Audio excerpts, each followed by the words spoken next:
היום חברים, אנחנו הולכים לעשות את אתגר החישוק. כמו שאתם רואים, אני עכשיו בתוך חישוק. אסור לי לצאת ממנו ב-24 שעות. אבל גם מנסים לוזר. פאק, הרוח העיפה אותי. טוב, לא משנה. נתחילים מההתחלה. אוקיי, המשכנו. אז אני צריך רק שתתנו לנו לייק. וגם כמובן סאבסקרייב. עד שהרוח העיפה אותי. טוב, בוא נעשה... לא משנה. רק עשיתי פיפי. בואו נחזור לעיגול. המשכנו. טוב.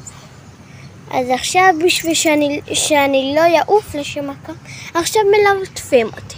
ו-24 שעות מתחילות עכשיו. טוב, מזל שמחזיקים אותי, כי לפעמים לכלב מתעניין כל דבר חוץ מעיגול. אז בואו נמשיך. טוב, כבר נמאס לי. כבר עברו רק 8 שעות. אני חייב להסיח את דעתי. ללקק, או יותר נכון להתחבא.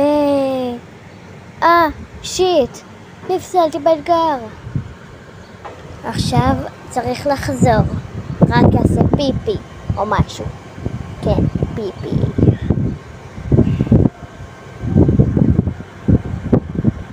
עברו 24 שעות. יש! מקווה שנהנתם בסרטון, ויאללה